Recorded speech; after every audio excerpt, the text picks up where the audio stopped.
Paulo Freire, el maestro sin recetas, parte 2.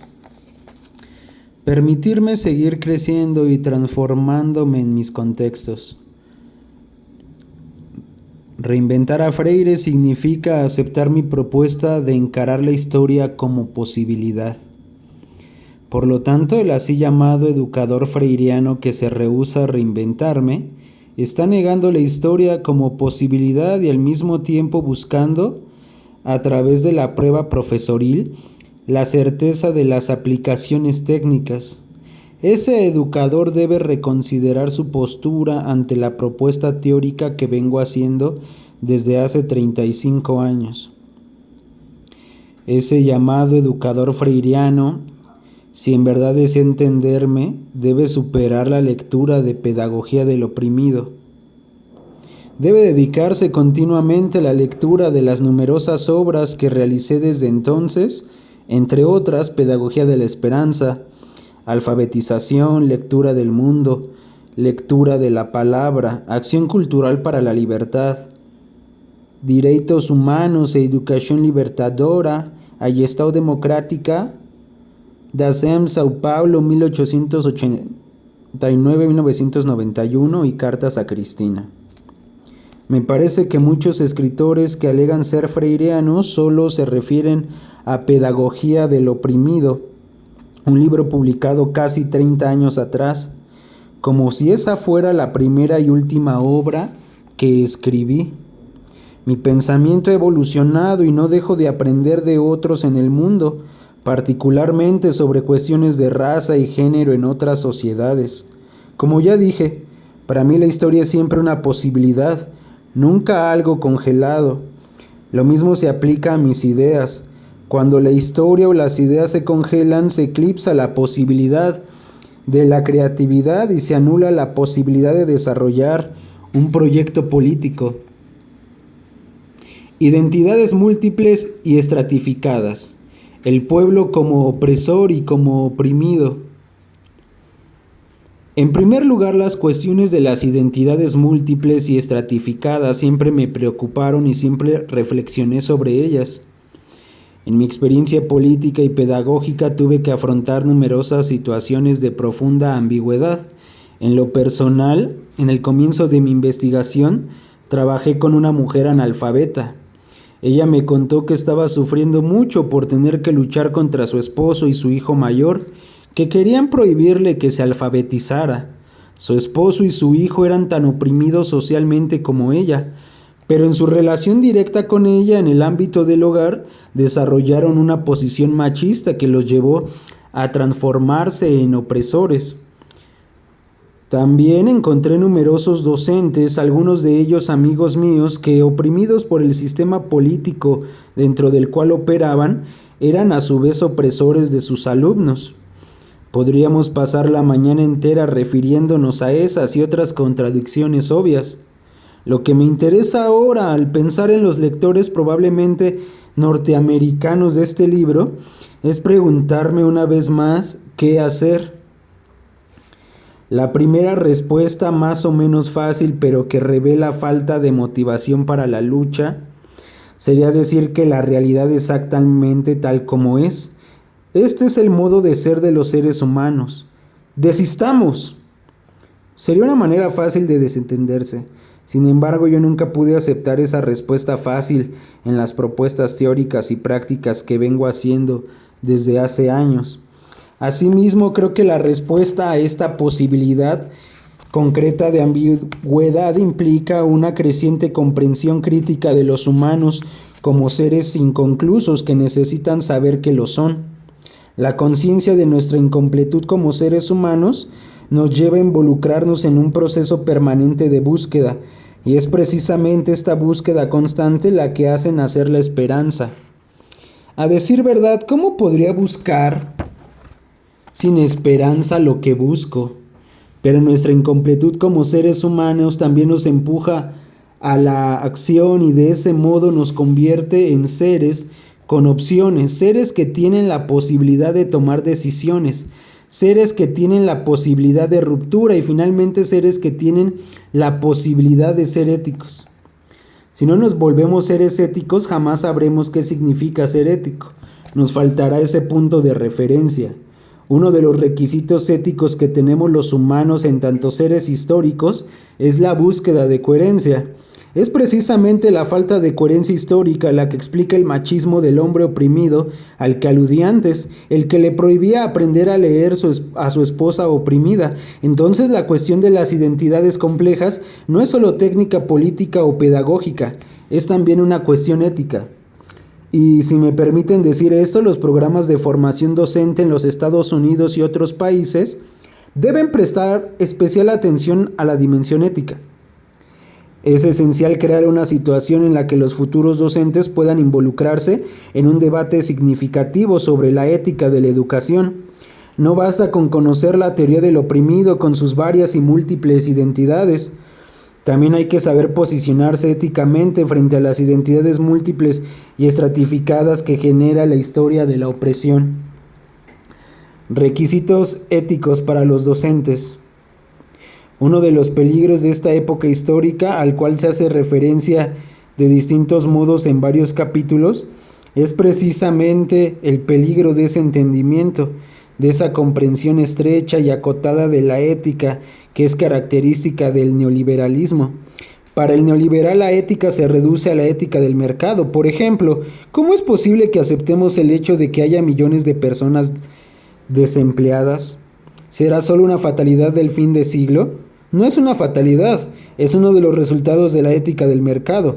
Debemos comprender que la así llamada fatalidad es una construcción social modelada por la ética del mercado. Por eso los docentes, sobre todo los docentes críticos, tuvieron que destruir la construcción social de ese fatalismo para revelar la ideología inherente que modela, configura y mantiene la ética de la ganancia. Es por esta razón que nosotros, los educadores democráticos, debemos luchar para que quede cada vez más claro que educación es formación y no entrenamiento. Y no existe posibilidad alguna de obtener formación humana por fuera de la ética.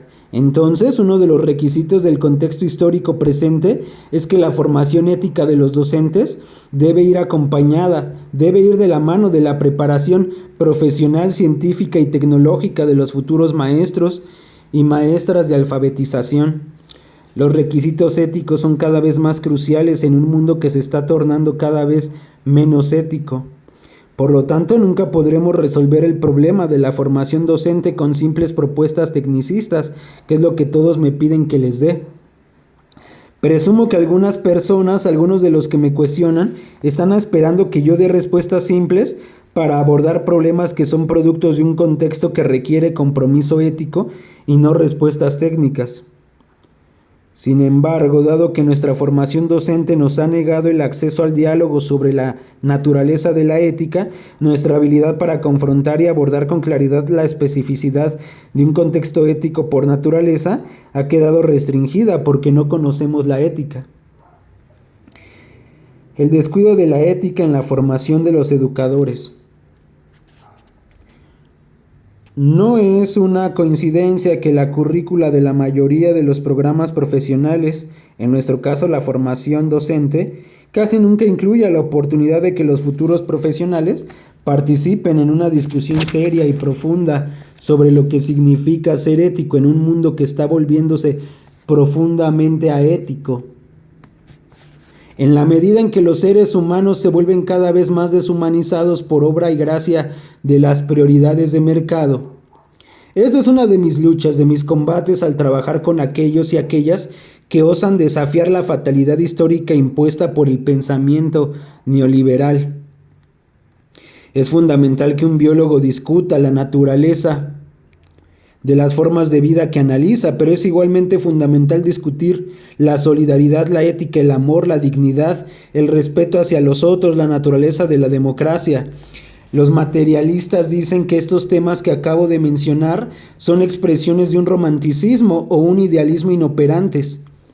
Suele escucharse con frecuencia: yo también fui idealista, ya vas a crecer. Ese es un punto de vista profundamente estrecho que solo sirve para fortalecer las ideas de los neoliberales teledirigidas por el mercado, que no quieren que se planteen problemas que interfieran en el camino de la acumulación de la riqueza. Es necesario mantener la claridad ética. Aquellos entre nosotros que proponemos el planteo de cuestiones éticas en el centro de los debates sobre la educación, con frecuencia oímos decir que somos blandos y políticos.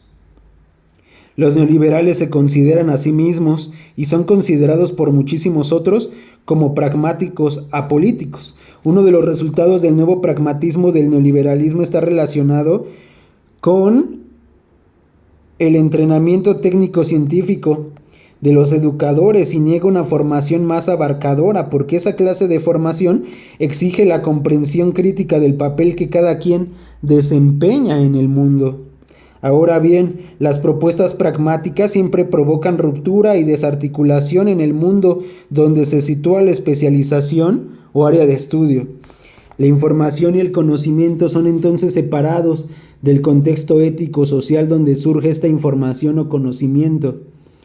Desarticulado de su mundo, uno pierde la posibilidad de desarrollar indicadores culturales que lo capaciten para entenderlo de modo tal de poder actuar sobre él y transformándolo. La posición pragmática neoliberal actúa agresivamente para provocar la ruptura entre los seres humanos y su mundo, mientras aboga por la inverosímil articulación entre los seres humanos y el mercado.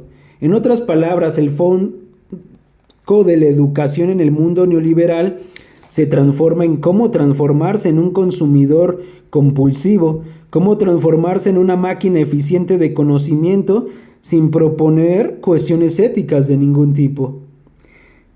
Cuando se acepta el papel de ser una simple máquina de conocimiento según los límites que imponen las necesidades del mercado, se cae en la trampa, en la verdadera manipulación ideológica que niega la posibilidad de articular el mundo como un tema de la historia y no solo como un objeto a ser consumido y descartado.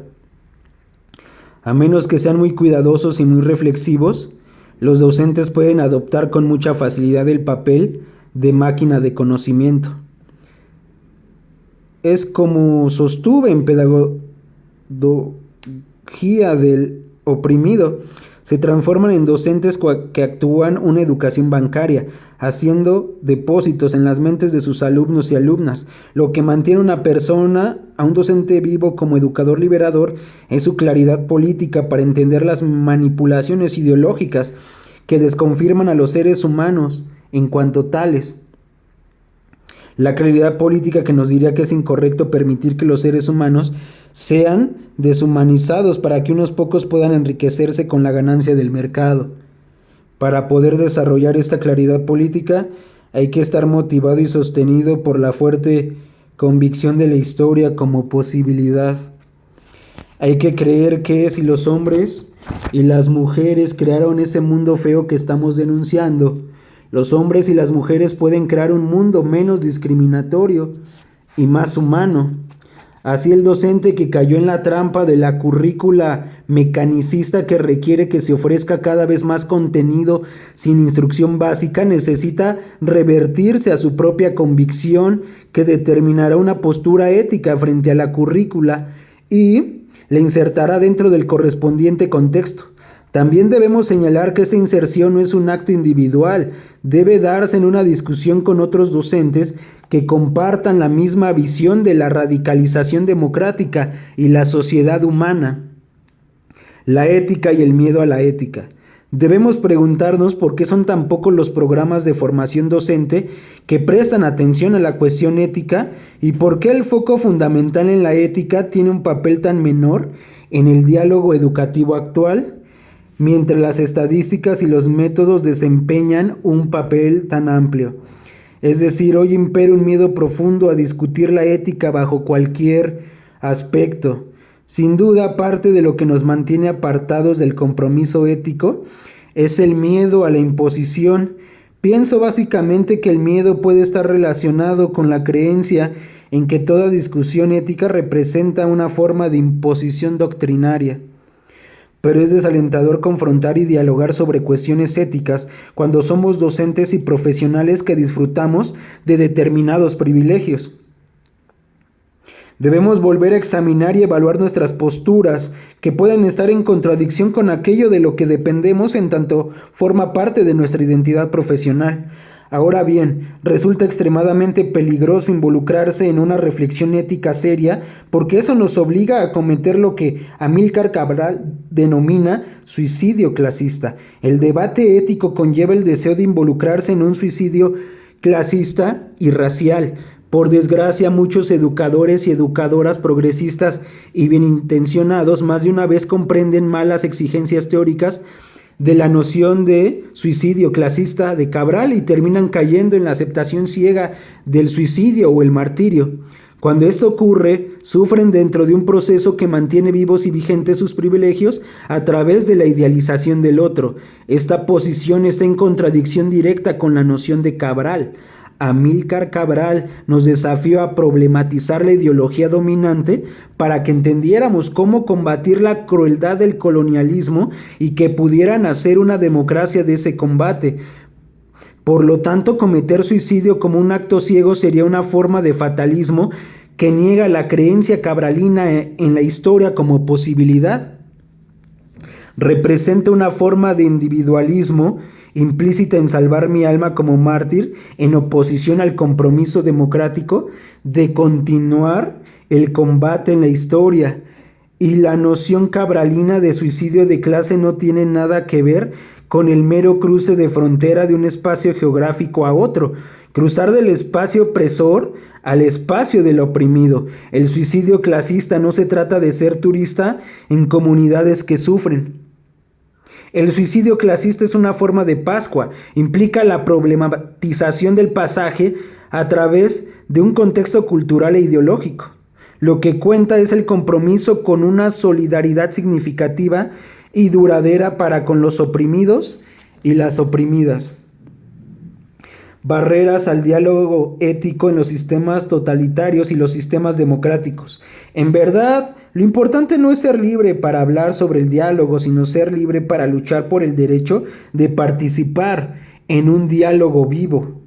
En una sociedad totalitaria a veces es posible hablar sobre educación progresista, aunque sea de un modo autoritario. Nunca olvidaré cuando en 1971 participé en un encuentro internacional en Europa donde también se presentaba un profesor de la Universidad de Moscú. Uno de los textos a debatir en el encuentro era de mi autoría. En ese texto criticaba las actitudes de lo que denominaba Herr Professors, vale decir la posición del profesor que habla de diálogo pero rechaza la práctica del diálogo. Recuerdo que el joven profesor de Moscú se puso furioso en los debates y apuntándome con el dedo disparó. Sí, yo soy un Herr Professor. Se sintió violentado porque yo atacaba su estatus de privilegio, porque era uno de los que podían ofrecer conocimientos para una lucha de liberación. Yo no escribí el texto pensando en él, pero parecía escrito por causa suya, entonces dije, ok, pero debido a eso usted es un profesor reaccionario, un docente autoritario y no tiene nada que ver con las ideas que preponderan en su país. En suma, usted es una distorsión del socialismo. Tal vez en ese mismo momento, desde su cátedra en la Universidad de Moscú, hablaría sobre liberarse del imperialismo, pero en la práctica negaba éticamente ese discurso liberador. Para él todo se reducía a cortar la distancia entre lo que había escrito y dicho o hecho. Esta distorsión, esta distancia e incoherencia entre los valores adoptados y la práctica de la educación se da también en los Estados Unidos debido a las nociones del mercado y al deseo de utilizar cualquier nivel de expresión para mantener y de hecho no cuestionar jamás el status quo. Igualmente puede decirse que lo mismo puede ocurrir tanto en una sociedad democrática abierta como en una sociedad totalitaria donde el docente adscribe ciegamente al eslogan vacío de liberación y justicia para todos, mientras no dejan de violarse los principios verdaderos de esos verdaderos clichés, en la medida en que operan ciegamente a través de estructuras totalitarias e inflexibles en cosas tales como la escolarización. Por ejemplo, ¿cuántas veces los docentes en los Estados Unidos pregonan y enseñan la democracia, la solidaridad, la justicia y la igualdad para todos, por un lado, mientras por otro castigan a los alumnos que se rehúsan a someterse, violentando así incluso el principio de aquello que están pregonando o enseñando? ¿Es posible imprimir un diálogo sin inmovilizarlo o matarlo en el acto de imprimirlo? Esta pregunta fue formulada por los autores incluidos en este volumen y es central para el objetivo de Mentoring the Mentor. ¿Acaso los diversos autores y editores de esta obra intentan publicar un diálogo entre nosotros, preservando y al mismo tiempo destruyendo el diálogo? Creo que no. Pienso también que preocuparse por inmovilizar el diálogo es no comprender que el lenguaje escrito tiene la apariencia, pero solo la apariencia, de tornar inmóvil el dinamismo de la oralidad. Pero a decir verdad, el lenguaje escrito no torna nada inmóvil, aunque en cierto sentido fija la fuerza del discurso oral. Por eso la lectura del texto escrito debería ser la reinvención del discurso oral. La trampa del lingüista radica en creer que las palabras escritas están congeladas en el tiempo. Escribir fija la fuerza de la oralidad en el tiempo, pero el lector, al involucrarse con esa fuerza, no deja de reinventar y redialogar de modo tal que el texto permanece vivo y dinámico. Por ejemplo, al leer un texto dialógico, lo que importa es cómo volverme capaz de mantener un diálogo con lo escrito, al parecer un texto inmovilizado. Cuando leo y releo los diálogos de Platón, no me paro frente a ellos como delante de un objeto fosilizado. Los diálogos platónicos son un discurso sumamente vivo que debemos reinventar y recrear. Y lo mismo hago cuando leo cualquier texto escrito por autores, o cuando escucho a un amigo o un colega con quien podría estar hablando. Igual ejercicio harán los lectores de este volumen. No puedo concebir la posibilidad de que en un diálogo escrito, por el mero hecho de estar fijado en el tiempo, deje de estar vivo o pierda dinamismo. La tarea y el desafío que debemos afrontar entre nosotros, los lectores, al lidiar con el diálogo aparentemente fijado e inmovilizado, es reescribir el texto dialogando con su autor a través del texto escrito. Ahora bien, no debemos encarar el texto escrito como algo inmovilizado y en consecuencia fechado o muerto. La clave es utilizar el texto como vehículo para dialogar potencialmente con el autor y la incompletud potencial de las ideas. Entiendo muy bien que aunque su fuerza inicial puede estar fijada en el tiempo, es un documento histórico que emerge de un contexto histórico específico, y que en ese mismo momento es un documento que aporta la posibilidad de descubrir nuevas maneras en un tiempo histórico diferente.